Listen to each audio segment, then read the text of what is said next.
సింహం వచ్చింది, సింహాన్ని కూడా నేను యెహోవా నామంలో చీల్చి వేశాను. అది నాకు యెహోవా దేవుడు తోడై ఉండగా వీడెంత వీడి లెక్కెంత, మీరు ఒక్కసారి నాకు సెలవు ఇవ్వండి, నన్ను ఆజ్ఞాపించండి, నేను ఇలా చెప్పేస్తాను అన్నాడు. సరే ఇల్లయ్యా అని అన్నాడు. కవచాలు గివచాలు ధరించారు, వెళ్ళమన్నాడు. కానీ నాకు వీటితో పని లేదు, వీటిని ధరించడం నాకు చేత కాదు, యుద్ధం చేయడం నాకు చేత కాదు, నా యెహోవా నామంలో వాడిని చంపేస్తానన్నాడు.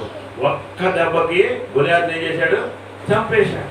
దేవుని యొక్క సంకలం ఉన్నవాడు ఎవ్వడు భయపడాల్సినటువంటి అవసరమే లేదు. ఇక యెహోషాపాతు ఏం చేస్తూ ఉన్నాడు? భయపడి దాని తర్వాత మనసు ఏం చేస్తా ఉన్నది?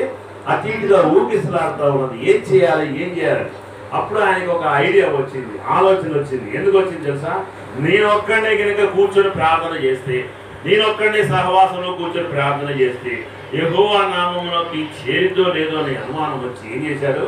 సంఘానంతరిని పిలిచాడు, అక్కడ రాజ్యాన్నంతరిని పిలిచాడు, యోధావులందరిని పిలిచాడు. పిలిచేసి, అయ్యా నా కోసం ప్రార్థన చేయండి.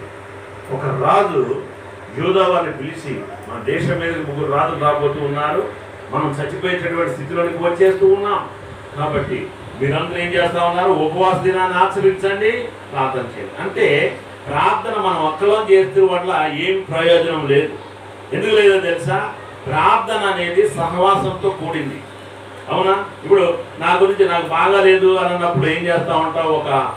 మీరు సంఘస్థులే కానీ ఎదురైనప్పుడు ఏంటి బాగాలేదా, చర్చికి రాలేదని అడిగినప్పుడు నువ్వేం చేస్తావు? అవునండి నీరసంగా ఉంది, లేకపోతే ఏ బాధలో ఉన్నాయని రాలేకపోయానండి. దాని తర్వాత చివరిలో ఆమెతో ఏం చేయమంటావు?